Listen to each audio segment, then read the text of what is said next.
po is Jesus at the center. Tapos nakalagay sa ilalim, aligning our values with Christ. Yan. Ito, hindi ko alam kung sino sa atin yung umabot nung elementary yung pag Monday may flag ceremony, tapos required na talagang syempre kakantahin yung lupang hinirang, tapos magre-recite pa ng panatang makabayan, yung panunumpa sa watawat ng Pilipinas, tapos basta yung mga kung ano-ano nga nire-recite pag Monday. Tapos nung elementary din kasi naabutan ko, kinakanta yung NCR hymn, Muntinlupa March, basta lahat ng about sa Pilipinas parang ginagawa nung elementary na yon. Tapos nung high school, nadagdagan naman din yung pinapamemorize, nagkaroon ng DepEd Mission and Vision, tas yung sa core values nga. Parang lahat yun, pinamemorize sa amin that time. Tapos yung ngayon, yung core values, etong maka-Diyos, makatao, makakalikasan, at makabayan. Ito talaga yung tumaktak. Yung tumatak sa isip ko, tsaka sa puso ko hanggang ngayon. At yung tawag nga dito sa apat na to, yung core values. Yan. Pag sinabing core, yung earth may core siya. At yung core, importante siya sa earth para maging balance lahat. Yung gravity, yung mga bulkan, yung dagat, ganon. Tapos sa ating mga tao, meron din tayong tinatawag na core. At ayun nga yung puso natin. Yan. Pag sinabing core, importante to. Tapos mahalaga siya sa isang bagay, sa atin, mahalaga yung puso. At sa pag sinabi namang core values, pag sinabing core values, ito yung mga non-negotiable na dapat sinusunod, laging nangyayari. Tapos ito yung standard na dapat maging priority na magawa ng lahat ng tao na nasasakupan. Katulad sa mga trabaho, merong mga core values. Yung nasa picture, ang sabi dyan, integrity, teamwork, tapos innovation. Ibig sabihin, lahat ng meron sa workplace nila, dyan lang iikot. Tapos yung core values para siyang batas. Sa kalsada, meron din tayong sinusunod. Bawal tumawid, nakamamatay. Pag tumawid ka, yun, patay talaga. Pero ayun nga, eto, balikan natin yung core values, ayan. Yung sa atin ngayong mga Kristiyano, parang iniisip ko, kasi nga nung nakita ko yung cross nung OPM last time, parang basta nag-flash, ang daming pumasok na message sa heart ko noon. Tapos, eto, kabilang nga to, tapos naisip ko, bilang Kristiyano, etong core values na to, applicable ba siya sa atin? Kaya hinanap ko yung verse na connected nga. Kaya ayun, ang title natin, di ba, yung Jesus at the center. Yan. Paano ba magiging center si Jesus dito sa mga core values na natutunan natin mula noon? Yan. Sabi po sa Colossians 1:16-18, sapagkat sa pamamagitan niya ay nilikha ang lahat ng nasa langit at nasa lupa, nakikita man o hindi, pati ang mga spiritual na kapangyarihan, paghahari, pamamahala at pamumuno. Ang lahat ay nilikha ng Diyos sa pamamagitan niya at para sa Kanya. Siya ang una sa lahat at ang buong sansinukob ay nananatiling nasa kaayusan sa pamamagitan niya. Siya ang ulo ng iglesia na kanyang katawan, siya ang pasimula, siya ang panganay na binuhay mula sa kamatayan upang siya'y maging pangunahin sa lahat. Sa English po, NLT to. Yan. For through Him, God created everything in the heavenly realms and on earth. He made the things we can see and the things we can't see, such as thrones, kingdoms, rulers, and authorities in the unseen world. Everything was created through Him and for Him. Ay. Parang ito. Yan. He existed before anything else, and He holds all creation together. Christ is also the head of the church, which is His body. He is the beginning, supreme over all, who rise from the dead, so He is first in everything. Ayan, so balikan natin yung core values na sinasabi ko kanina. Kasi ngayong gabi, hindi po tayo mag-aaral ng AP, ng HECASI, ng history, o kaya Pol Sci. Pero kundi i-remind tayo ni Lord sa core values na kinalakihan natin Naabutan nyo ba yun, yung core values na to? Parang kasi mula elementary, high school, college, parang dinidikdik to sa amin yon. Kaya aaralin po natin to kasi baka nga merong purpose kung bakit ito nga yung mga core values na naituro sa atin. Pero ito, pinag-rumble-rumble ko siya ng pagkakasunod. Yung una po, yung sa makakalikasan. Yan. Pro-nature. Pag sinabing pro, ibig sabihin, solid supporter ka in favor of ganito ka. Kaya yung mga pro, maririnig natin siya sa more on ngayon sa politics, di ba? Yung mga pro Marcos, pro Duterte, ganyan. Kung merong pro, meron ding anti. Yon. Kaya ito, yung matututunan natin sa nature, di ba? Yung Christ-centered stewardship. Yan. Pag sinabi kasing nature, di ba, ang unang pumapasok sa isip din ng mga, yung sa gobyerno nga, yung pangangalaga sa kalikasan, tapos yung tinatawag nga nila na environmentalism. Tapos sabi dito, yung environmentalism often focuses on survival or planetary preservation. Sabi dito, yung environmentalism, tinutukoy nito kung paano daw ba mape-preserve yung nature, yung creation, yung mga bundok, yung mga halaman, at yung mga pananim nga din. Kung paano mape-preserve yung earth sa dinadanas niya ngayon. Pero sabi dito, for a disciple, caring for nature is an act of honoring the Creator. Sabi nga dun sa verse na binasa natin kanina, for through Him, God created everything.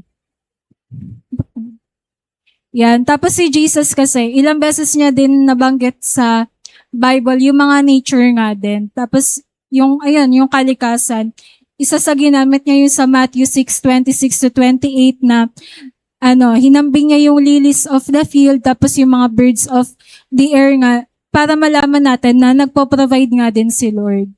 Tapos sa Genesis 1:28, dito naman, pinagkatiwalaan ni Lord yung isang tao nga na mamahala sa kalikasan. Sabi dun sa Genesis 1:28, at sila'y pinagpala ng Diyos at sa kanila'y sinabi ng Diyos, magpalaanakin kayo at magpakarami at punuin ninyo ang lupa at inyong supilin at magkaroon kayo ng kapangyarihan sa mga isda sa dagat at sa mga ibon sa himpapawid at sa bawat buhay na bagay na gumagalaw sa ibabaw ng lupa. At ang sinasabi po dito na kapangyarihan na binigay ni Lord kay Adan, ibig sabihin yung dominion na mangalaga nga, tapos mamuno nga. Tapos sa Genesis 2:15, doon nasabi na yung i-cultivate, doon nasabi ni Lord kay Adan na i-cultivate nga, tsaka i-keep o i-take care yung creation nga din ni Lord. Tapos sabi dito, itong pagkukultivate nga sa creation ng Panginoon, ibig sabihin, sa atin pinagkatiwala yung basta sa atin binigay yung stewardship talaga na nanggagaling nga sa Panginoon. Tapos yung sa Genesis 9:9 naman, ito yung story ni Noah, dun sa yung sa Noah's Ark nung bumaha nga. Tapos sabi dito na etong story na to, alam natin na natatawa kasi ako dun sa lion, parang naging tao siya. Pero ayun, sabi dito, yung story ni Noah, ang alam ng mga tao, gagawin ni Lord yung yung paglipol sa mundo para malinis yung mundo sa kasalanan. Pero hindi alam ng mga tao na ginawa din ni Lord yung paglipol sa mundo para ma-preserve yung mga nilikha niya. Kaya 'di ba nagutos si Lord kay Noah na mag-preserve ka ng mga viper na mga hayop para sila din yung mga maliligtas nga after nung great flood nga. Tapos sabi diyan sa Genesis 9:9, narito itinatag ko ang aking tipan sa inyo at sa bawat buhay na nilalang nakasama ninyo ang mga ibon, mga hayop, bawat bangan sa lupa. Ibig sabihin po, nung after nung great flood, di ba may rainbow? Covenant ni Lord na hindi niya na ulit lilipulin yung buong mundo sa pamamagitan ng tubig. Kundi di ba, hindi lang siya sa tao pinangako, kundi kahit sa mga hayop na na-preserve that time. Kaya sabi dito, mahalaga sa Diyos yung creation niya. Kaya kung si Lord mismo gumawa ng covenant para sa mga hayop, dapat daw tayo mismo protektahan din natin yung mga nilikha ng Panginoon. Yan. Obligasyon natin bilang mga disciple ni Lord na protektahan yung creation. Kaya sabi dito, mali nga din talaga yung sa animal cruelty, yung mga nananakit ng hayop, basta yung mga nagpapasakit sa mga hayop. Tapos kahit yung mga maling pagtatapon, parang basic lang naman tong etong teaching na to. Pero minsan din kasi nakakalimutan natin yung parang pagtatapon ng basura, yung parang ay nalaglag.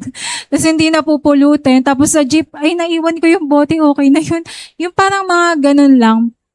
Tapos dito din sa church, di ba? Meron tayong mga nakatalaga naman na talaga ng mga cleaners. Pero yung parang disciple tayo ni Lord, pero syempre, kikilos pa din tayo. Parang responsibility natin kahit yung mga maliliit na bagay na minsan na-overlook natin, pero may halaga naman talaga sa eternity yung mga ginagawa natin. Tapos one time, nagbibilang kami sa finance. Parang may napagkwentuhan lang na yung parang animal lover ka ba? Tapos sabi ni Ate Mira, may aso ba kayo? Sabi ko, meron pero hindi ko mahal. Tapos sabi niya, ay grabe naman. Parang sabi ko, hindi ko mahal kasi parang namatay yung aso na mahal ko. Tapos bigla may aso ulit. Parang di pa ako naka-move on, gano'n. Pero tas pag uwi ko, yung aso, sinalubong ako. Sabi ko, sorry na. Parang din ako. Sabi ko, sorry Lord, inano ko tong asong to. Parang aso pa rin naman siya, gano'n. Kaya ayun nga, mahalin natin yung nilikha nga din ng Panginoon. Tas ayun nga, wait lang. Sabi dito, yung lupa din na kinreate ni Lord, meron din siyang utos dito na kailangan mamahinga din yung lupa. Ay, hindi ko napalitan yung verse. Pero sabi po sa Leviticus 25:2-4, may mga taon na dapat magtanim, pero may mga taon na dapat umani, tapos may taon na dapat magpahinga nga yung lupa. Kasi nga, kapag napagod nga daw yung lupa, hindi na daw magbibigay ng nutrients sa mga halaman, sa mga tanim naman. At sabi dito, we do not worship nature.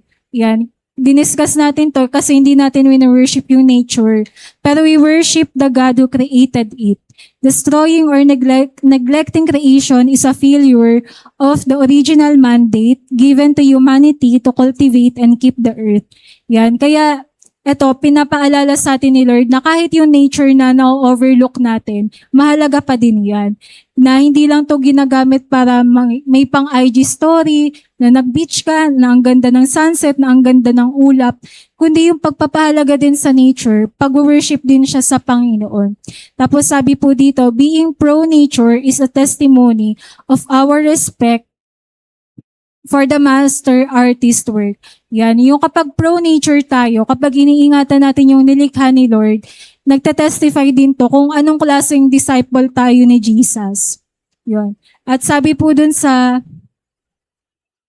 Romans 8:22, for we know that the whole creation has been groaning together in the pains of childbirth until now. Na yung earth ngayon, di ba, nag-groaning siya, umiiyak siya kasi nga, iniintay niya na makabalik na nga yung creator niya.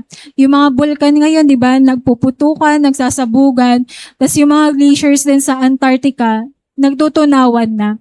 Yung mga bagyo, hindi lang, kung hindi palakas ng palakas, nagiging sunod-sunod silang dumadating.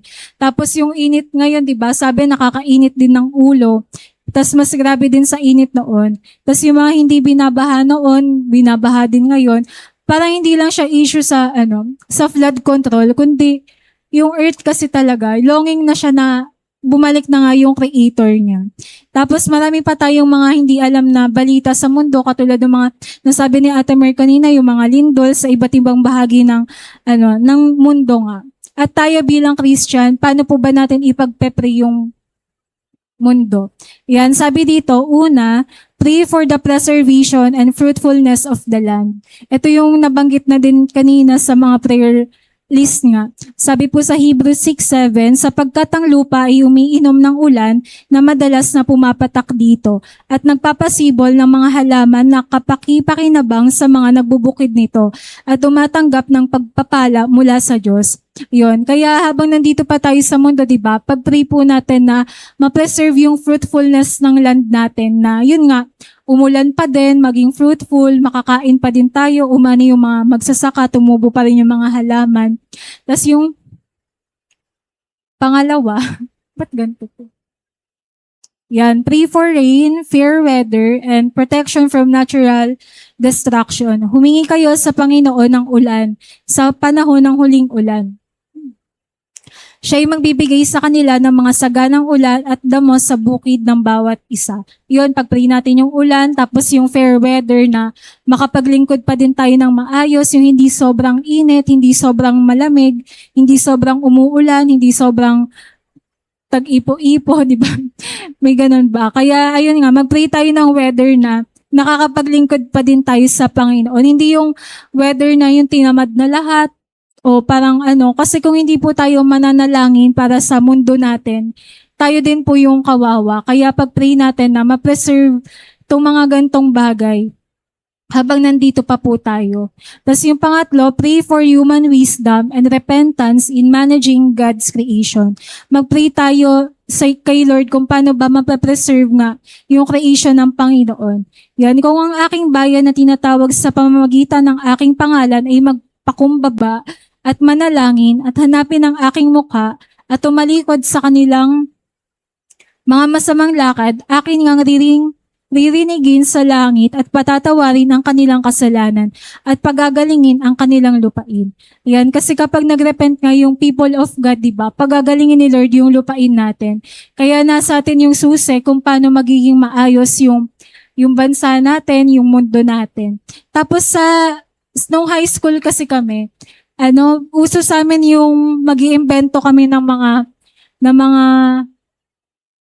mga technology, paano mape-preserve yung earth, ganon. Kaya, hindi ko alam kung meron pang mga ganon ngayon. Pero yung MNHS kasi, lagi silang nananalo sa mga technology na nagpe-preserve nga ng earth. Yan, hindi lang ako updated kung ano yung latest, pero ayun nga, mag-pray tayo ng wisdom kung ano ba yung pwede nating gawin, di ba? Para ma-preserve din yung earth. Pero yun, sa pamamagitan din ng mga simpleng bagay, tulungan natin yung mundo na makaya niya pa hanggang dumating na si Lord. Tapos sabi po sa Psalm 24, the earth is the Lord's and everything in it, the world and all who live in it. Kaya paano po tayo magiging Christ-centered? Paano natin makikita si Jesus bilang center, di ba, sa nature? Kailangan natin ingatan yung nilikha ng Panginoon kasi tayo yung binigyan ng stewardship. Tayo yung binigyan ng responsibility na mag-alaga tsaka ipag-pray yung creation ng Panginoon. Tapos sa pangalawa,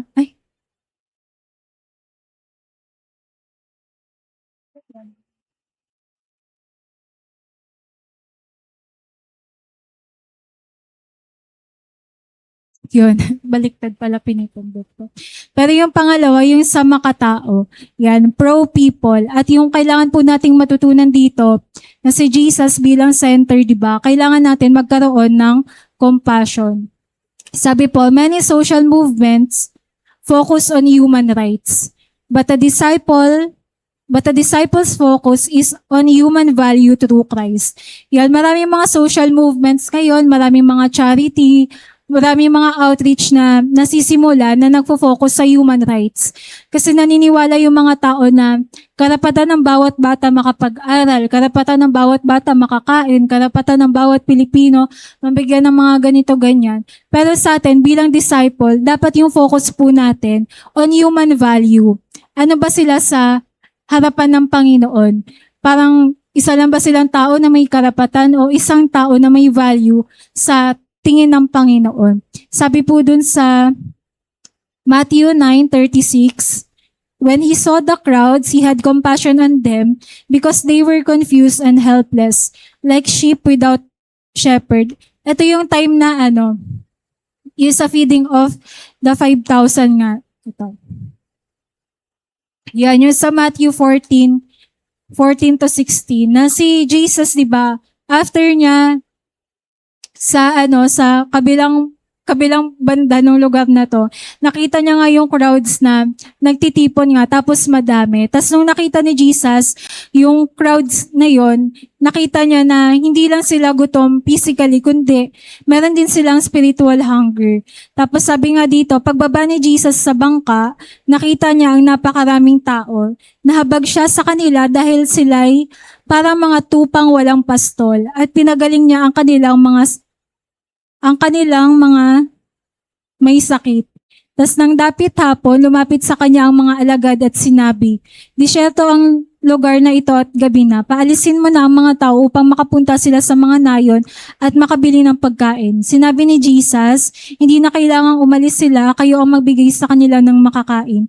Ito yung time na, yun nga, nagturo si Jesus sa 5,000, pero pinakain niya din.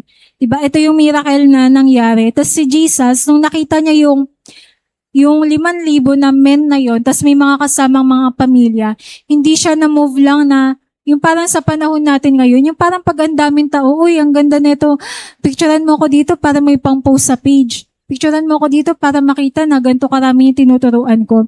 Hindi na-move si Jesus sa crowds, kundi na-move siya kasi nakita niya na yung mga tao na yon, merong hunger and thirst na kailangan mapunan nga, tapos kailangan masatisfy. Kaya ang ginawa ni Jesus dyan, nag-share siya, tapos nagpakain nga siya. At ayun nga din yung mga ginagawa po natin sa mga pag-outreach nga.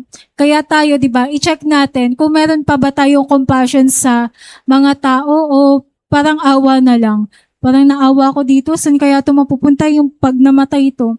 Kundi dapat yung compassion na may gagawin ka, hindi ka naawa lang, kundi may gagawin ka. Katulad ni Jesus, di ba? Hindi siya naawa lang. Sabi dun sa verse, he was moved, di ba? With compassion. Kaya, ayun, di ba? Kung may mga nililid sa atin si Lord na gawin ulit ngayon, umpisahan na po natin, di ba? Kung may mga nag-iintay sa atin ng confirmation ni Lord, baka ngayong gabi, eto na nga yun, di ba, na mag-umpisa ulit tayo na mag-share. Kasi nga, madaming may kailangan sa Panginoon. Mag-yes na ulit tayo sa Panginoon. At yung Bible na mismo yung nagsasabi na yung harvest, di ba, ready na siya, pero yung laborers kulang. Kaya ayun, mag-share na tayo ulit. Tapos sabi dito, ayun, tapos sinulat ko kasi dito, madaming mga introvert. Introvert ako. Tapos, basta madaming mga Christian ngayon, hindi ko po alam paano ko mag-share, parang nahiya ako, ganyan-ganyan. Mag-umpisa tayo dun sa, yung ano ba yung kaya nating gawin? Kunyari, pala Facebook tayo. I-share natin si Jesus sa Facebook. Yung pala social media, i-share natin si Jesus sa social media. Tapos kung pala kausap ka ng tao, di ba, parang mag-pray tayo ng wisdom, paano natin i-share si Jesus bilang pala kausap na tao tayo. Tapos kung hindi natin alam kung paano mag-evangelize, kung di tayo makapagsalita, kung di naman tayo pala Facebook, yung mag-letter tayo, magbigay tayo sa kaklase natin ng mga encouragement, kung paano ba nila makikilala si Jesus, mga verse, di ba? Kasi kung tutuusin, lahat po tayo dito, may potential. Pero, willing po ba tayo na gamitin yun sa Panginoon, di ba? Kahit yung pinaka-least na talent natin, willing ba tayo na ipagamit sa Panginoon? Kaya, ngayong gabi, mag-pray po tayo na yung magkaroon tayo ng compassion ulit. Hindi yung naaawa ka lang sa dami ng tao, saan sila mapupunta. Yung pero walang ginagawa. Pero hindi ako galit. Parang naalala ko si Pastor JM.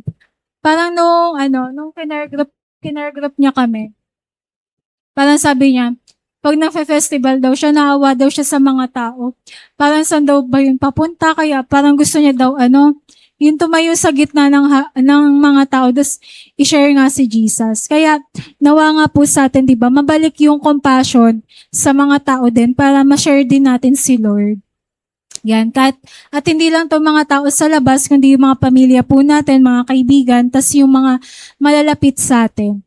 Tapos yung sinasabi dito na Christ-centered compassion, tapos itong number 2 na pro-people, katulad din to nung sa Luke 15, 2024. Ito yung sa prodigal son, di ba? Na alam naman po natin yung story na ito yung hinihingi yung mana niya tapos nag-walk away, nakaranas ng iba't ibang mga hindi magagandang karanasan, tapos pinili niya ulit na bumalik sa tatay niya. At yung loving father niya, di ba? Lovingly na nag-iintay sa pagbabalik ng ama niya. Kaya sinasabi dito na bilang Kristiyano, paano natin mapapakita na pro people tayo, na Christ-centered tayo pagdating sa mga tao.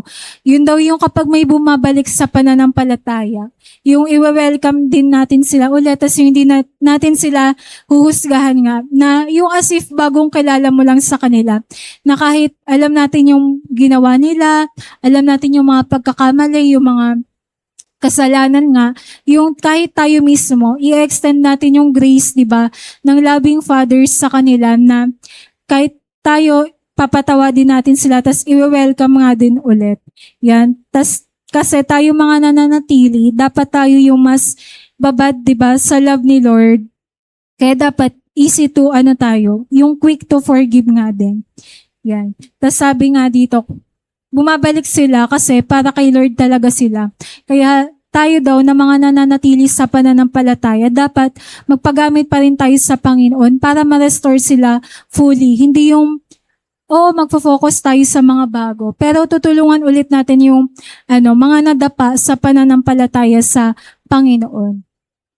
At yung sa pangatlo naman, yung sa Ephesians 4:32, sabi po dito, maging mabait kayo sa isa't isa, mga mahabagin, nagpapatawaran kayo sa isa't isa kung paanong pinatawad naman kayo ng Diyos kay Kristo. At yung sinasabi dito na tayo, magkaroon pa din po tayo ng compassion sa church gathered. Kasi si Lord, sinasabi dun sa Revelations 3, meron siyang compassion nga sa church, diba? Nabanggit doon yung 7 churches at lahat yun, diba? May message nga ang Panginoon.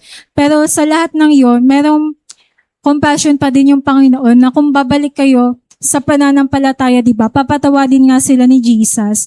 At tayong church, diba? Yung paulit-ulit din po na, yung sinashare nga din sa atin nila, pastor, na yung hindi tayo laban sa isa't isa, kaya dapat hindi tayo nakikipag-compete sa isa't isa, kundi nakikipag-complement nga din. Kaya kung nakikita po natin yung achievement ng bawat isa, mag-support tayo, tapos i-cheer nga din natin yung mga tao nga din. At hindi mamutawi yung mga inggit, yung mga pride nga din. O kung may mga ganun pang nararamdaman, i-confess natin kay Lord, tapos i-repent nga natin para yung pure heart nga talaga yung ma-receive nga natin.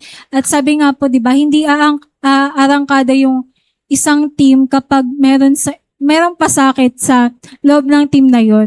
At sabi nga po, di ba, we are one body. Na kung ano yung hindi kayang gawin ng isa, tutulungan natin siya. At kung anong meron tayo na wala yung isa, bibigyan natin. Kaya dapat kung Christ-centered tayo sa mga tao, di ba?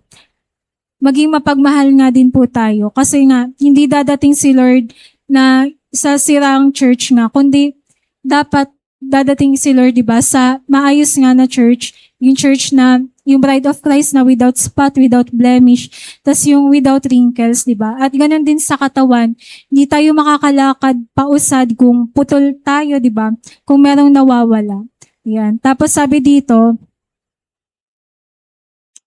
being pro-people means seeing others through the lens of the cross. Ito yung sinasabi kanina na, ayun nga, i-extend natin yung grace sa bawat isa. Yan, we love, serve, and defend people, especially the vulnerable, because Jesus laid down His life for them. Kaya mabalik pa din sa atin yung mga one another pa din, yung mag-love one another, carry one another's burden, tas yung forgive one another, di ba? Yung kahit hindi mag-sorry yung tao, papatawarin pa din natin. At kapag po nagkaroon tayo ng compassion sa bawat isa, nagagawa natin yung message ng cross nga. Tapos ngayon po, di ba, laganap yung kung ano-anong mga issue sa bansa nga din natin, di ba, nangyayari yung mga barilan nga, kahit sa school, yung mga bata, parang nagkakaroon sila ng problema sa ganon. Tapos sinasabi nga din na, yung sa hantavirus, parang nakakamatay nga din daw to. Tapos yung mga iba't ibang mga sakit kagaya nung sa Mpox, tapos sabi nga meron pa din daw na COVID sa panahon nga na to. Yan, ang daming nangyayari sa mundo na to. Tapos sabi sa kanta, di ba, yung people need the Lord. When we will realize that people need the Lord. Kaya sa gitna ng mga nangyayari po na to, paano natin ipagpe-pray yung mga tao? Yan, sabi dito, pray for unity, spiritual maturity, and mutual agreement, mutual encouragement within the church. Yan, sabi dito, kaya nga mag-aliwan kayo at magpatibayan sa isa't isa, tulad ng inyong ginagawa. Kaya, yun, mag-pray tayo na yung church natin, maging yung magkaisa, mag-mature talaga, tapos yun tayo mismo yung mag-encourage sa isa't isa. Tapos, yan, pray for salvation, peace, and the light of Christ to reach the wider world. Sabi po sa 1 Timothy, I urge you, first of all, to pray for all people. Sabi dyan, ipag-pray natin lahat ng tao. Ask God to help them, intercede on their behalf. Yan, sabi dyan na kahit yung mga tao, ipag-pray natin na tulungan sila ni Lord. Tapos sabi dyan, give thanks for them, na magpasalamat tayo sa Panginoon kasi meron tayong mga gantong tao. Magpasalamat tayo kay Lord kasi ito yung mga magulang natin, sila yung mga kasama natin sa bahay, sila yung kasama natin sa church, diba sila yung mga pastor, yung mga leaders natin. Ayan, mangyari pa din sa church natin yung exhort one another. Tapos sabi nga, kung magiging giver tayo, dapat maging giver tayo ng compliments sa bawat isa. Yung wag tayo mahihiya na sabihin sa katabi natin, uy, ang ganda mo naman. Yung parang ang bait mo naman, ang talented mo naman, na thankful ka sa kanya. Yun yung mga bagay na yung wag natin ipagdamot sa mga tao. Kasi kailan pa natin gagawin, di ba? Yung paghuli na ba yun lahat? Kapag hindi na ba niya maririnig, di ba? Tapos yung bilang introvert, hindi kasi kami, yung parang lumaki akong introvert kasi nonchalant sa bahay. Parang si Ten lang yung maingay, si Dia lang yung maingay, parang ayun lang yung sa bahay. Pero yung parang, yung magtatanguan lang kami sa bahay, gets na agad, ganon. Yung hindi kami lumaki na, tawag dito, hindi namin love language yung salita, ganon. Tapos, yun nga, bilang lumaki sa ganong pamilya, parang nahihirapan nga din ako sa bagay na yung magko-compliment ka ng bawat mga tao. Pero 'di ba sa tulong ni Lord, yun, tinutulungan niya nga din ako. Kaya sabi nga din sa verse, 'di ba, yung give thanks for them sa mga tao na nakakasalamuhan natin kasi nandiyan yung mga taong yan dahil nga sila yung inalaw ni Lord na makasama nga din natin para may matutunan din tayo sa bawat isa. Yan, kaya sabihin natin sa katabi natin, thank you. Ayan, I'm sorry. At I appreciate you, di ba? Yan, ito yung mga moment na panahon. Ito yung parang bago mag-rapture, dapat mapakita din natin sa bawat isa na mahal natin sila at thankful tayo sa kanila. Naalala ko last year, mag-anniversary din noon, tapos nagpa-practice dito, ang daming tao. Tapos gabi na kasi ako dumating, tapos yung mga tao, tagal-tagal. Parang ano oras ba matatapos? Ilang ulit na Parang nagaganunan, tapos naalala ko yun nung nakaraan, tapos sabi ko, mag-anniversary na naman. Parang ano kaya yung mga words na maririnig natin, di ba? Kaya ngayon, di ba, talinuhan nga din natin yung kaaway na pigilan natin nga mainis, kundi dapat, di ba, sa gantong panahon, tayo yung magtulungan na. Yun. Tapos, sabi dito, pag ganito kasi tayo kabait, di ba? Pag mabait tayo, yung favor ni Lord, talagang mag-overflow nga din sa mga buhay natin. Yan. Kaya wag natin ipagdadamot yung mga mabubuting mga salita sa mga tao. Yan. Yan, sabi dito, pray for the physical provision, healing, and well-being of your neighbors. Sabi, minamahal, idinadalangin ko na sa lahat ng mga bagay ay umunlad ka at maging malusog ang iyong katawan, gaya ng pag-unlad ng iyong kaluluwa. Yan, pag-pray din po natin yung kalakasan ng bawat isa, yung provision ni Lord sa lahat, di ba, sa church, sa bawat mga pamilya o personal man. Pag-pray din natin na lumusog yung bawat isa para maka-attend din yung mga wala. Tapos para makapaglingkod yung mga gustong maglingkod. Kasi part to ng pagkakaroon ng compassion nga sa mga tao, yung ipagpa-pray pa din natin sila. Tapos ayan nga, yung katulad nung sa feeding of the 5,000, hindi lang sila syneran ng word of God, kundi pinakain nga din sila. Kaya kung ano man yung kakayahan natin, di ba, na magpakain, na mag-share sa mga tao, sa neighbors natin, sa mga kaibigan, di ba, gawin po natin yun. Kasi isa nga yun sa sa tinuturo ng cross, yung pagkakaroon ng compassion. Yan. Tapos yung pangatlo, yung pagiging makabayan o yung pro-country. Yan. Ang tinuturo po sa atin ito, Jesus at the center, di ba? Sa mga citizenship natin bilang Pilipino. Sabi po dito, yan, patriotism can sometimes slide into blind nationalism. Yan yung mga tao na nakikita natin na nagwewelga. Ibig sabihin nun, patriotic sila. Yung parang mahal kasi nila yung bayan kaya sila nagwewelga. Pero yung Christ-centered na love sa isang bansa, nakafocus to sa righteousness, justice, tsaka sa transformation. Tapos ako, mula ng bata ko, ewan ko ba, mahal na mahal ko ang Pilipinas. Yung parang mula bata ko, yung proud na proud ako maging Pilipino. Parang ganun. Tapos basta nung kinder ako, meron akong kaklase, sobrang puti niya. Ako, di naman ako kaputi. Maganda lang, joke lang. Joke lang. Amen.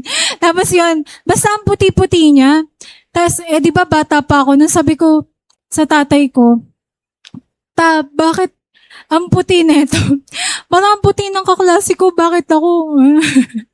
Sabi ko, bakit ako maitim? Sabi ko na. Sabi nila, Mama, Pilipino ka kasi, malamang, Pilipino ka, ganyang kulay mo, ganyan. Sabi ko, okay, Pilipino ako, kaya tanggap ko na noong time na yun. sabi ng tatay ko, Pilipino ako, edi okay. Tapos ang favorite ko ng bata ko na kanta, yung tayo'y, ano yan? Ayun, tayo'y hindi kano. Huwag kang mahihiya kung ang ilong mo ay pango.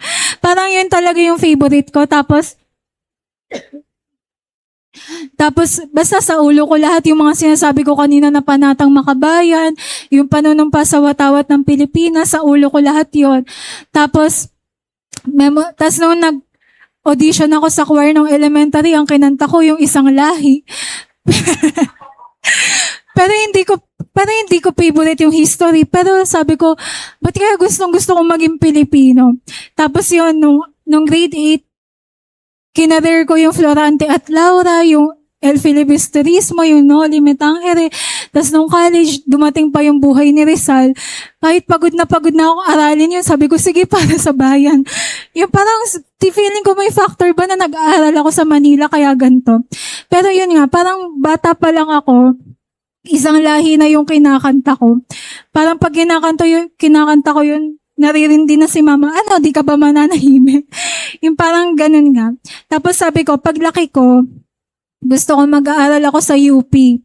Hindi ako nakapasok sa UP. PUP na lang. Tapos sabi nila, Mama, wag ka mag-Manila. Malayo, hindi mo kaya. Sabi ko, ayoko mag-PL Moon. Magpi-PLM na lang ako. Yung PLM, siya, Pamantasan Lungsod ng Maynila. Parang Muntinlupa, tas Manila, ganun. Pero yun nga, sa PUP ako nag-aral. Tas dahil nga mahal ko yung bansa, mahal ko yung bayan, parang buong Manila nililibot ko. Basta bago ako mag-college, libot ko yun lahat. Nag-Intramuros ako, nag-Fort Santiago ako, nag-National Museum ako. Basta lahat ng patungkol sa Pilipinas. Gustong-gusto ko. Kaya ngayon, sa estado ng bansa, lungkot naman din ako na parang ano nangyari? Parang bakit ganun yung bansa? Parang may mga question ako nung nakaraan. Ito ba yung bansang minahal ko? Yung parang nagdadrama ako ng ganun sa Panginoon. Pero yun nga, kasi parang may ganung burden kasi gusto tayong ipag-pray ng Panginoon. Tapos sabi nga dito sa Jeremiah, but seek the welfare of the city where I have sent you into exile.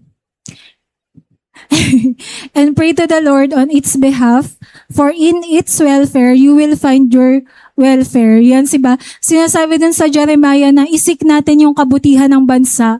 Kasi pag nasa mabuting estado yung bansa, magiging mabuti din yung estado natin na mga tao. Kaya, tas naalala ko, nung January, mahilig din kasi ako sa mga prophecy. Naalala ko, kaya siguro ganito yung bansa ngayon. Kasi nga, may prophecy na ngayon taon, i-reveal ni Lord yung i-expose yung mga corruption nga. Tapos yung mga leadership na hindi maayos. Kaya yun nga. Tapos, sabi nga dito sa Mark 12:17, kasi may mga tanong na, kapag ba maka-Diyos, maliban na maging makabansa, parang may tanong na, yun nga, yung parang nagko-contradict daw. Kasi 'di ba sabi nila, hindi daw dapat magsasama yung, nakalimutan ko yung term, pero yung state, tas yung church, parang dapat hiwalay daw sila. Parang ganun nga yung sinasabi. Pero, 'di ba yung core values na kinalakihan natin, hindi naman hiwa-hiwalay na maka-Diyos, makatao, makalikasan, makabansa, hindi sila hiwa-hiwalay. Kundi core values, apat sila, tapos sama-sama. Tapos, nung sinerge ko nga yung Bible, nakita ko na kahit si Jesus naman, mahal niya yung Jerusalem. Tapos, nung tinanong siya ng mga tao na, labag ba na magbayad ng tax? Pero sabi ni Jesus, di ba, na dun sa Mark 12, sabi niya, ibigay niyo kay Cesar ang kay Cesar at sa Diyos ang sa Diyos. Tapos yung mga tao namangha ng lubos kay Jesus nga. At sa time na to, si Jesus, tinuruan niya tayo na i-respect yung human authority, pero syempre, i-acknowledge pa din yung sovereignty ng Panginoon. Yan, kagaya nga po ng example kanina, 'di ba, sa tamang tawiran, merong mga batas na napatupad sa bansa natin mismo na dapat sundin natin para sa ikabubuti. Pero syempre dapat para sa welfare nga din ng humanity. Tapos sa Luke 19, ito yung time na si Jesus, iniyakan niya naman yung Jerusalem. Sabi dito, at nang siya'y malapit na, nakita niya ang lungsod at ito'y iniyakan niya. Na sinasabi, kung nakilala mo lamang sa araw na ito ang mga bagay na makakapagdulot sa iyo ng kapayapaan. Parang iniiyakan ni Jesus yung Jerusalem kasi nga, andito na yung Messiah, andito na yung Savior, pero naghahanap pa kayo ng iba. Parang ganon. Tapos naalala ko dito yung sa Nineveh, si Lord, di ba, pinadala niya si Jonah para mag-proclaim ng word of God sa Nineveh para hindi matuloy yung paglipol. Tapos yun nga, nung sumunod na si Jonah, nung nag-proclaim na siya ng word of God, naligtas yung Nineveh, di ba? Naligtas yung city na yon. Kaya sa atin, di ba, siguro, naisip ko, baka kailangan natin na yung iiyak sa prayer yung bansa natin na, eto na si Lord, parang hindi niyo pa ba nakikita na ito yung kayang gawin ng Panginoon, di ba, na ang gulo-gulo ngayon sa Senado, sa buong bansa, di ba? May sagot sa kaguluhan, pero hindi nakikita ng mga tao. Kaya dapat nga natin ipag-pray, di ba? Mawala yung mga spiritual blindness dito sa mga bansa, sa bansa natin. Kasi kapag spiritually blind yung mga tao, hindi talaga nila malalaman na si Lord yung pag-asa. Yan, kaya ipag-pray natin, di ba, yung Muntinlupa, yung Pilipinas, di ba, at na ma-preserve yung buong bansa natin at mangyari pa din yung sinasabi nga na prophecy na next to Israel, yung bansang Pilipinas, na hindi mahuli yung lahat, ma-witness pa din ng mga tao na si Jesus nga yung sovereign talaga. Tapos dito naman sa pangatlo, yan, sa John 18:19 to 24, nung lilitisin na si Jesus bago yung crucifixion, tawag dito, kina-question siya ng mga leaders ng mga Pariseo, ng mga high priest. Tapos sabi ni Jesus dito, kung ako'y nagsalita ng masama, patunayan mo ang masama. Ngunit kung mabuti, bakit mo ako sinasaktan? Si Jesus dito, ginagalang niya yung mga leaders sa panahon na to, Pero syempre, for righteousness, for justice pa din, yung pinaglalaban nga din dito ni Jesus, na sa atin, di ba, oo, magsasubmit tayo sa authority na meron yung Muntinlupa, yung Pilipinas, di ba, na meron yung school natin, pero dapat, align pa din siya sa salita ng Diyos. Yung align pa din sa Bible. Kasi pag alam po natin na yung baluktot na nga, yung hindi na tama, di ba? Doon tayo yung mag-disagree nga, di ba? Pero syempre, gagalangin pa din natin. Gagayahin natin yung ginawa ni Lord na ginagalang niya yung authority at kasabay ng paggalang niya sa Diyos mismo. At ito nga, iba't ibang mga issues sa sa bansa natin ngayon, di ba? Yung mga nabanggit din kanina sa mga prayer list, kasama tong mga to, yung sa may mga lumalaban nga sa korupsyon, tas sa mga bagyo, mga pagbaha, di ba? May mga nanghihingi ng tulong sa mga nasunugan, nanghihingi ng mga justice, yung mga walang makain, nanghihingi din ng tulong. Tas kahit yung corruption nga, ay yung inflation, yung labis na pagtaas ng mga presyo nga, kahit yung mga nakawan, yung mga pagpatay, at iba't ibang mga issue ng bansa. Yan, kung titignan natin, yung totoong nakakapanghina, yung mga gantong sitwasyon, yung nakakapanlumo na bakit ganto, yung anong nangyari. Tapos marami nga din mga tao, yung kinakahiya nila na bakit ba kasi sa Pilipinas ako pinanganak? Bakit ba kasi Pilipino ako? Yung parang ang hirap daw mabuhay sa Pilipinas. Tapos may mga tao nga din na yung gusto na lang nila mag-ibang bansa kasi nga parang gusto nila takasan yung nangyayari sa bansa ngayon. Pero yun nga, hindi natin sila masisisi kasi baka hindi nga din nila alam yung solusyon. Tapos may isang araw, may nagbenta din kasi sa akin ng keychain. Yung keychain, sinabit ko sa bag ko. Tapos yung keychain na yun, watawat yun ng Pilipinas. Ay, papakita, hindi na. Basta watawat ng Pilipinas yun. At yun, bumili na ako, ganyan. Tapos sabi niya, sabi niya, umalis na kayo dito sa Pilipinas. Para siyang aktivista. Umalis na kayo dito sa Pilipinas. Naku, walang pag-asa to, ganyan. Tapos ako, nakaganan ako sa kanya. Nagbebenta ka ng keychain, watawat ng Pilipinas. Tapos sasabihin mo, umalis na sa Pilipinas. Tapos sabi ko, bakit? Wala, mga ibang bansa, pag makagraduate lang talaga ako, lilipad na ako sa ibang bansa. Tapos parang ayun, nireview ko na lang yung mga sinabi niya, tapos kinancel ko na, hindi, may pag-asang Pilipinas, ganun.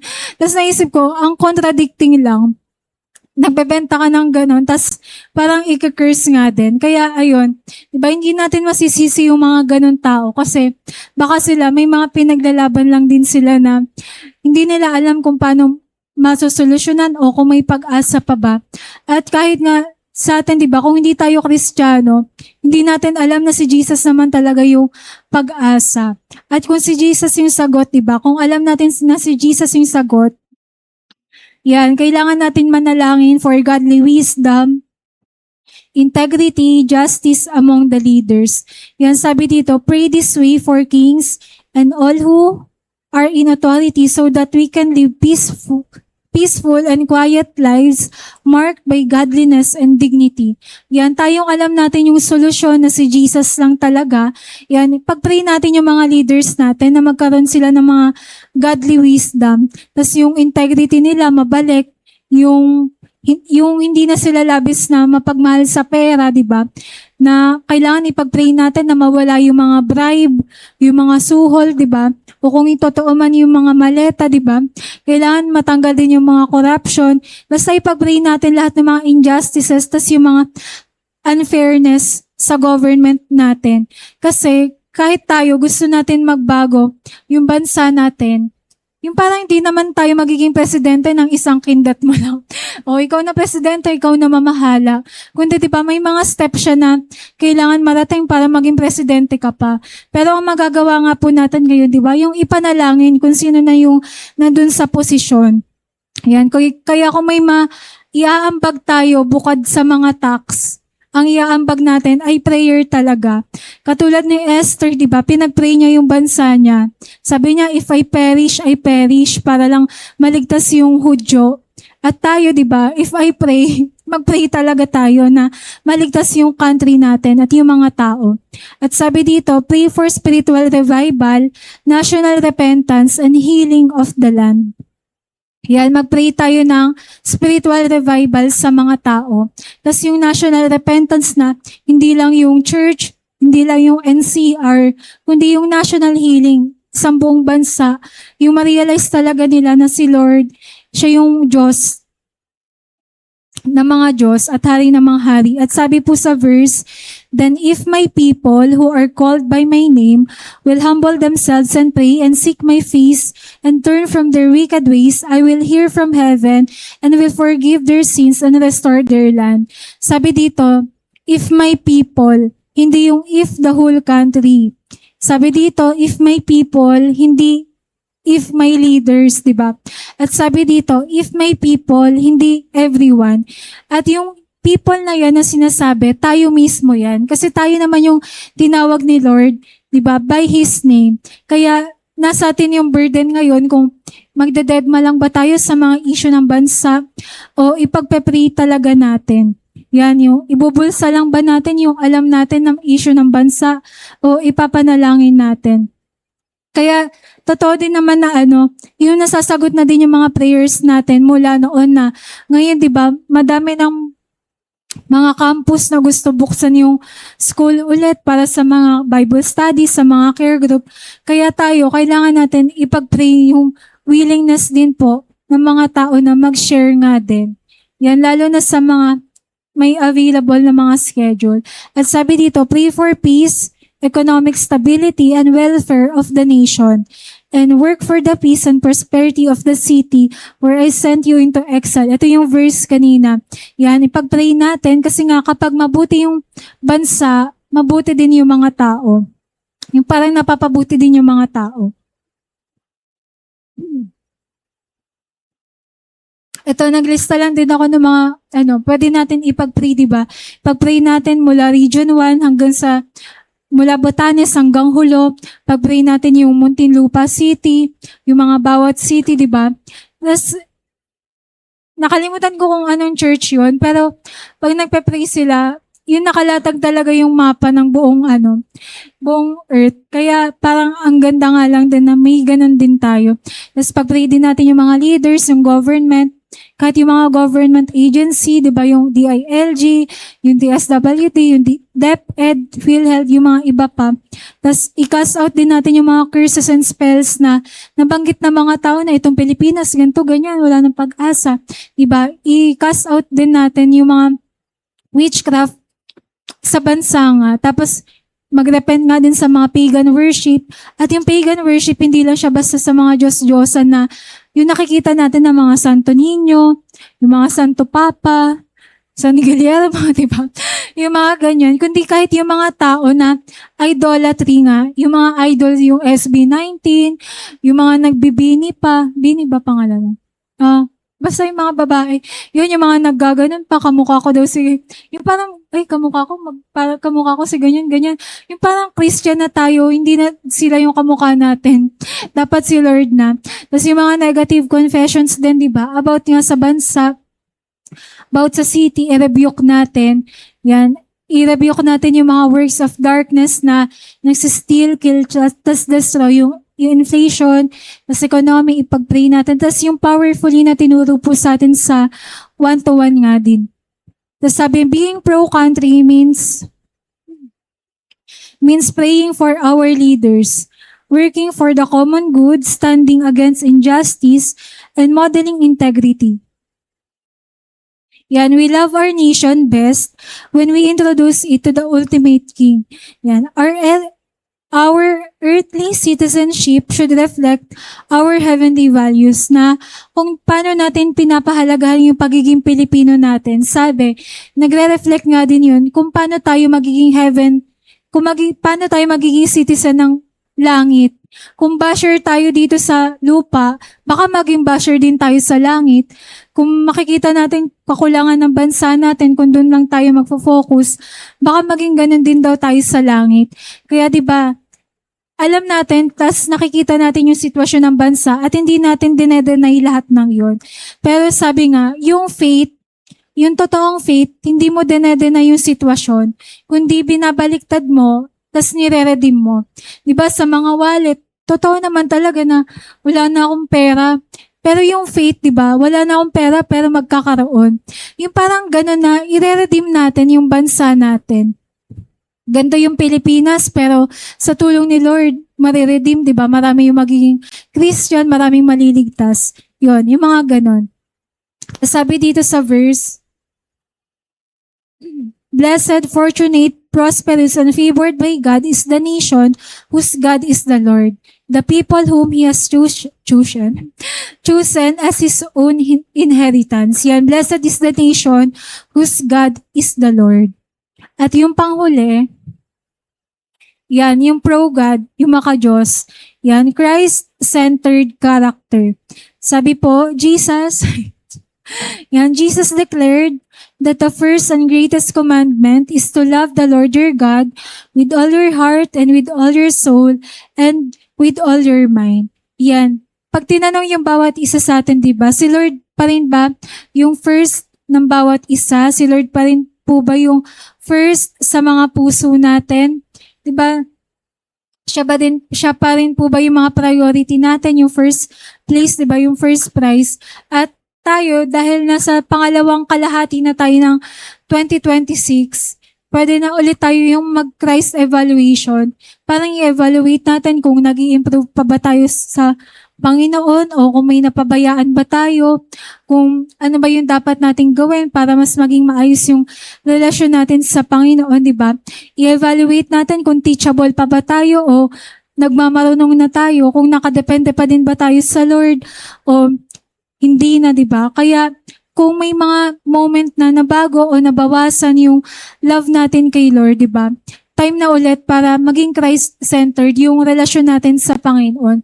Yung hindi yung itaguyod na lang yung pagiging Kristiyano ng sariling kakayahan, kundi dapat, di ba, yung mga paglilingkod natin sa Lord, yung bunga pa din yan ng pagmamahal natin sa Kanya. Kaya ayun, i-check natin yung mga puso natin, mag-heart check tayo. At sabi dito, Jesus' entire life was a model of complete submission, intimacy, and obedience to the Father. At kung hindi na natin alam, di ba, kung paano ba magiging maayos sa Panginoon, kung saan ba ulit mag-uumpisa, tingin tayo kay Lord. Kasi siya naman talaga yung perfect na example. At yung verse pa din na, seek ye first, di ba, His kingdom and His righteousness, and all these things will be given to you as well. Na si Lord, nire-remind niya tayo ngayon na isik ulit siya first, di ba, above all else. Di ba? Kung sa atin, sa mga matatagal na, lagi natin tinuturo sa mga nawawantuan natin sa light group o kaya sa ibang mga tao na yung importance ng pagsisik sa Panginoon. Tayo ba, na-apply ba natin itong tinuturo nating verse, di ba? Tayo ba sinisik pa din natin si Lord first? O parang na-overcome na ng mga pagod natin yung pagbabasa din ng Bible. Yung parang may ganun ding moment na dumating ako sa, parang yung sa pagod ko, ito lang yung nabasa ko. Dati na mahal ko si Lord. Yung parang ang dami ko talagang nababasa. Pero yun nga, binabalik talaga tayo ni Lord na yung trabaho natin, binigay na blessing ni Lord to. Kaya dapat, yung unahin pa din natin si Lord kasi yung trabaho, blessing siya. At dapat, di ba, ang inuuna natin, yung blesser mismo. Yan, tayo sa mga matatagal na, di ba, lumaki na tayo kay Lord, tumagal na tayo, tumanda. Itanong natin, di ba, mag-Christ evaluation tayo kung nagagawa pa po ba natin yung seeking first His kingdom. Yon. At sa mga bago naman, di ba, ayun, seek first His kingdom pa din, di ba? Sa mga pag-aaral, umasa pa din tayo sa Panginoon. Di ba? Kasi si Lord naman yung magtataguyod sa mga pag-aaral natin. Inuna talaga natin si Lord na yung umattend tayo, attenan lang natin yung mga kaya nating attenan, di ba? Maglingkod tayo hanggat kaya nating maglingkod. At yung sinasabi sa Bible pa din na remember your Creator in the days of your youth, yung mangyari at maganap pa din. Tas yung sinasabi na do not be wise in your own counsel. Bilang mga kabataan, di ba? Umasa tayo sa Panginoon, maging teachable pa din tayo, di ba? At magpa-correct pa din tayo kay Lord kung kinakailangan. Sabi nga, di ba, yung wag natin i-harden yung mga puso natin. Bilang youth, di ba, tayo dapat yung talagang uhaw na matuto sa salita ng Diyos kasi marami pa nga tayong dapat na malaman at matutunan at sa ating mga matatagal na, di ba, ipag-pray natin na yung wag mawala yung fire ng pag-ibig natin sa Panginoon kasi it's always been dahil kay Lord, yung parang ganon. Tapos sabi, in the end, di ba, pare-pareho tayo ng pupuntahan. Ano man yung mga edad natin, di ba? Papunta tayo lahat sa langit. Kaya si Lord, hindi siya naghahanap ng perfection sa mga buhay natin, kundi naghahanap si Lord kung nabago na ba yung character natin, yung mga puso ba natin, aligned na ba ulit sa Panginoon. Sabi nga, may nabasa ko na yung mga ministry, kayang-kaya pekein yun. Pero yung fruit, hindi, di ba?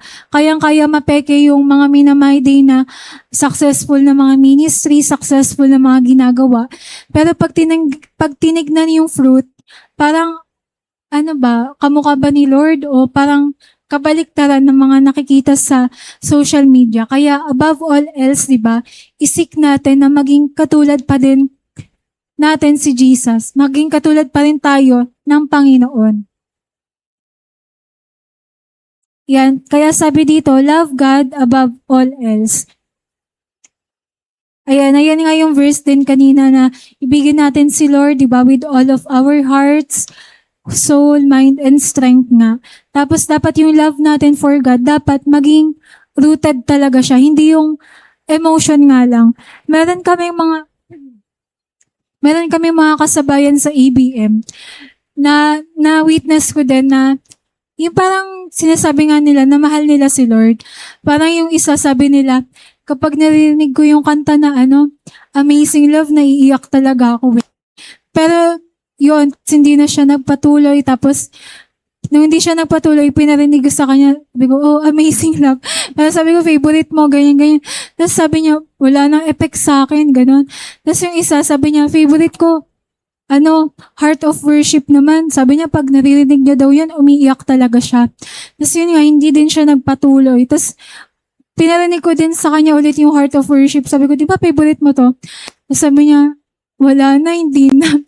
Parang ganon. Tapos naisip ko doon kasi yung pag-ibig kay Lord, hindi lang siya base sa emotion na yung high na high ka lang na ang ganda ng kanta, nakarelate ka, kundi dapat yung pag-ibig natin kay Lord, di ba, yung malalim talaga, yung rooted talaga, yung nag-uugat talaga, di ba? Para kahit yun nga, yung anong bagyo yung dumating, di ba?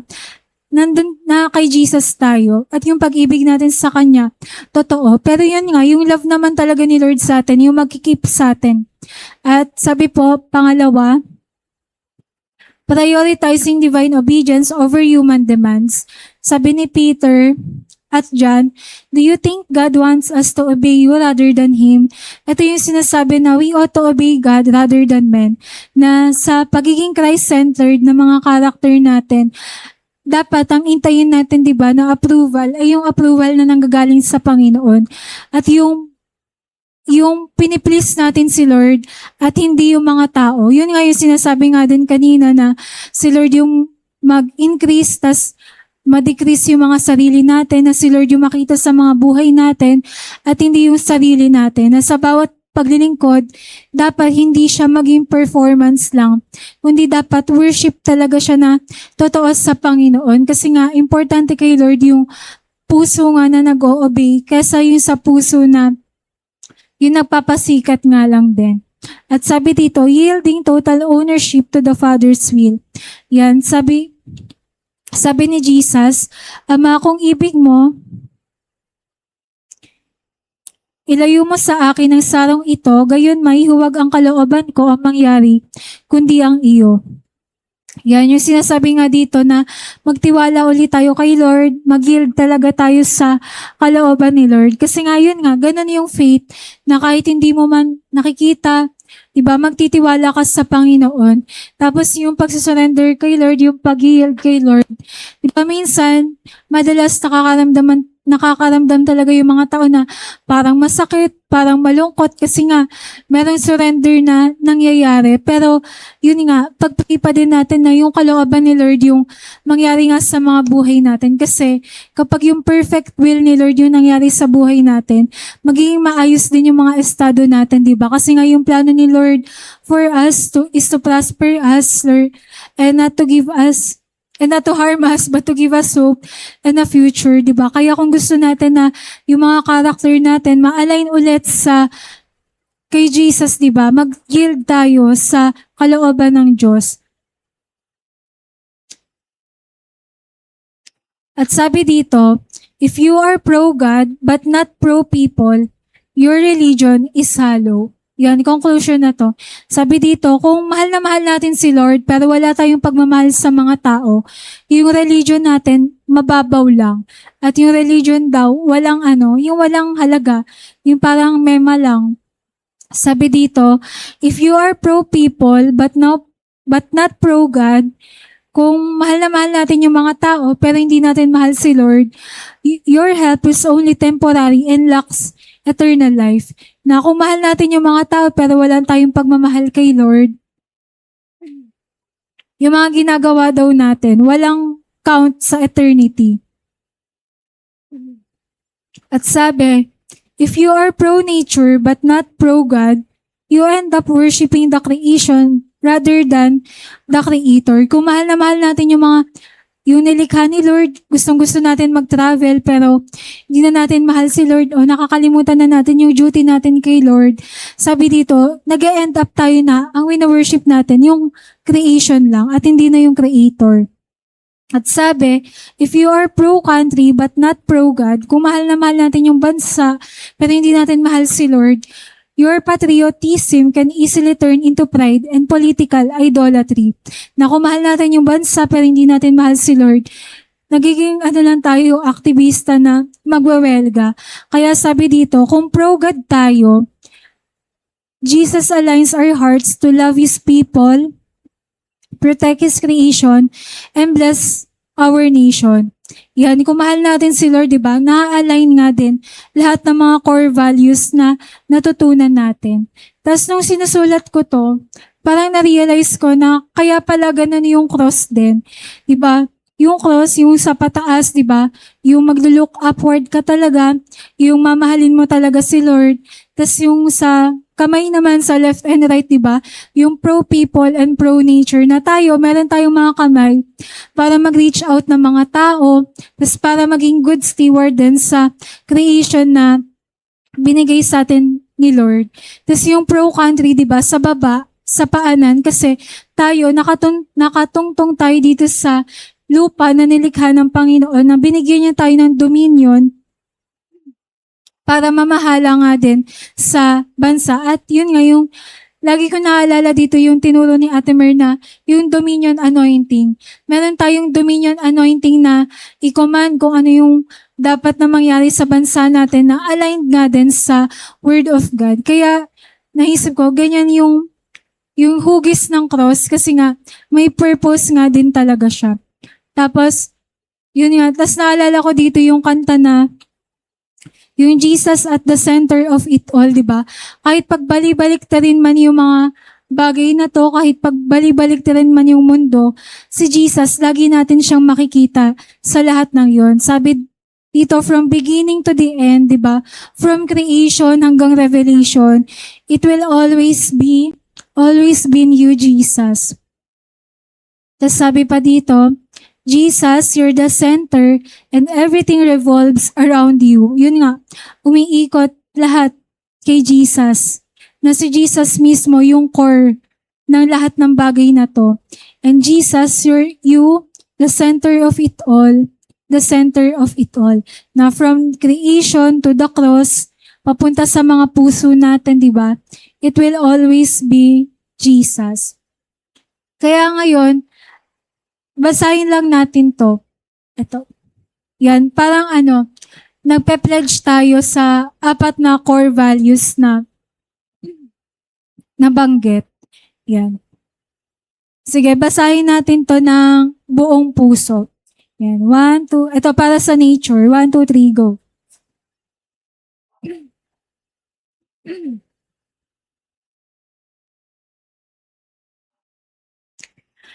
I pledge to embrace my biblical role as a faithful steward of creation, cultivating the environment instead of exploiting it. I pledge to reject greed and wastefulness, managing natural resources and with wisdom, discipline, and gratitude. I pledge to take practical, daily steps to care for my surroundings, recognizing that environmental cleanliness reflects spiritual order. I pledge to treat creation as a canvas of God's glory, protecting it so that future generations may also witness His handiwork. Tas sa pro people naman, 1, 2, 3. I pledge to view every individual through the lens of the cross, recognizing their divine value as people made in the image of God. I pledge to cross social, economic, and cultural barriers to show Christ-centered compassion to the poor, broken, and marginalized. I pledge to practice forgiveness and pursue reconciliation, actively building up the unity of the church. I pledge to speak life, defend the vulnerable, and love my neighbors through tangible actions of service and generosity. I pledge to intentionally share the gospel and make disciples, caring deeply for both the physical needs and eternal destiny of others. Sa bansa naman, I pledge to be a righteous and law-abiding citizen, rendering honor, taxes, and respect to governing authorities as unto the Lord.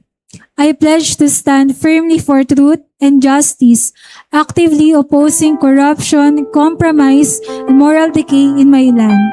I pledge to faithfully pray for national leaders and the spiritual restoration of my country, seeking its ultimate peace and welfare. I pledge to use my talents, profession, and influence to serve the common good and elevate the living conditions of my fellow citizens. I pledge to hold my earthly citizenship in submission to my heavenly citizenship, introducing my nation to the ultimate kingship of Jesus. At yung last naman, i-declare natin to, tas banggitin natin to na as if kausap natin si Lord mismo sa harap natin. Yan. I pledge to love the Lord my God with all my heart, soul, mind, and strength, making Him the absolute priority of my life. I pledge to submit to the authority of God's Word, obeying His commands, even when it goes against culture or personal desire. I pledge to maintain a lifestyle of pure worship and consistent prayer, keeping my fellowship with Christ alive daily. I pledge to guard my heart against modern idols, choosing to fear and honor God above any human approval or institution. I pledge to seek first the kingdom of God and His righteousness, trusting Him entirely for my future and daily provisions. Yan. In Jesus' name we pledge. Kaya ayun po. To God be the